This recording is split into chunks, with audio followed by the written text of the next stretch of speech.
படிச்சவர், சட்டம் தெரிஞ்சவர். உங்களுக்காக ஒரு இதோ இந்த மாதிரி பிரச்சனைகள் பண்ணிட்டு இருக்காங்க பாருங்க. ஓகே, இங்க ஸ்லாட்டர் ஹவுஸ் இருக்கு, அது எல்லாம் நிறுத்திடுவோம், பிரைவேடைஸ் பண்ணிடுவோம். உங்க வேலை வாய்ப்பு 4000 குடும்பம் சம்பந்தப்பட்டிருக்கு அதுல.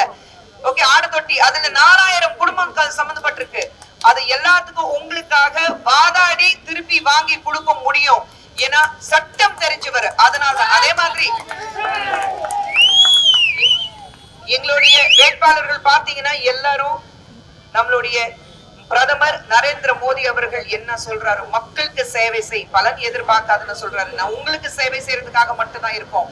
ஆனா அந்த எல்லா வசதிகள் உங்க வீடு தேடி வரணும்னா நிச்சயமாக இந்த தேர்தல்ல நீங்க வாக்களிக்கும் போது தாமரை சின்னம் எங்க இருக்கு அங்க பட்டன் அமுத்தி பால் கனகராஜ் அவர்களை நீங்க ஜெயிக்க வச்சீங்கன்னா நிச்சயமாக வெற்றி எங்களது இருக்காது, வெற்றி உங்களது இருக்கும், மக்களுடைய வெற்றி இருக்கும்.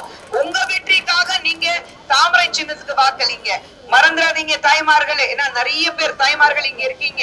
உங்களுக்கு சொல்றேன், இன்னைக்கு திமுக இருந்து நாங்க 1000 ரூபாய் கொடுக்குறோம், அதுக்காக தான் நீங்க வந்து அந்த 1000 ரூபாயில பவுடர் வாங்கிட்டு பூசிட்டு பல மினிக்கிறீங்கிறாங்க.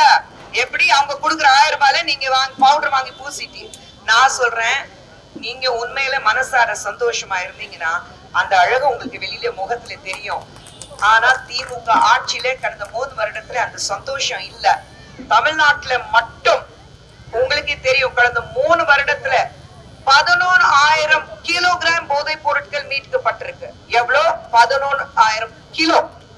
சோ இந்த அளவுக்கு இருக்குன்னா எங்கிருந்து ஒரு தாய்க்கு வந்து எங்கிருந்து நிம்மதியான தூக்கம் வரும்? டாஸ்மாக்கள் குறைக்கிறோம் நாங்க, டாஸ்மாக் குறைக்கல. மாசம் சம்பளம் வரும்போது ஐயோ திரும்பி வீட்டுக்கு வருவாரா இல்ல எங்கேயாவது டாஸ்மாக் கடையில கடப்பாரானா நமக்கு தெரியல. அந்த பயம் ஒரு பக்கம். நம்ம பசங்க பள்ளிக்கூடத்துக்கு கல்லூரிக்கு போகும்போது போதைப் பொருட்களுக்கு அடிமை ஆயிடுவாங்கன்னா ஒரு பயம் இன்னொரு பக்கம். பெண் குழந்தைங்க வெளியில போனாக்கா வரதுக்கு ஒரு 5-10 நிமிஷம் தாங்கமானாக்கா ஒரு பயம் ஒரு பக்கம். என்ன சட்ட ஒழுங்கும் சுத்தமா இல்ல. நான் மட்டும் நல்லா இருந்த போதும், என் குடும்பம் மட்டும் நல்லா இருந்த போதும், என்னுடைய நண்பர்கள் இருந்தா அவங்க மட்டும் நல்லா இருந்த போதும் நினைக்கிற திராவிட முன்னேற்ற கழகம் ஆட்சி உங்களுக்கு வேணுமா?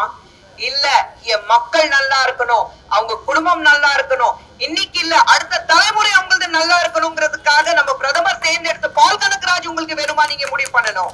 சோ இந்த தேர்தல்ல நீங்க வாக்களிக்கும் போது மறக்காம தாமரை சின்னத்துக்கு வாக்களித்து பால் கனகராஜ் அவர்களை தேர்ந்தெடுங்க.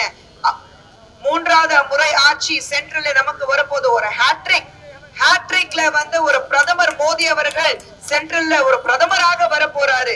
அதுக்கு நீங்க வாக்களித்து தாமரை சின்னத்துக்கு வாக்களித்து நீங்க பால் கனகராஜ் அவர்களை வெற்றி சின்னமாக மாத்தி அவருக்கு வந்து அவர் ஜெயிக்க வச்சீங்கன்னா நிச்சயமாக இந்த வெற்றி உங்களது இருக்கும், நம்மளுடைய வெற்றி இருக்கும், தமிழ்நாட்டுடைய வெற்றி இருக்கும், தமிழ் மக்களுடைய வெற்றி இருக்கும். மறந்துடாதீங்க, நமது சின்னம் தாமரை, நமது சின்னம் தாமரை, நமது சின்னம்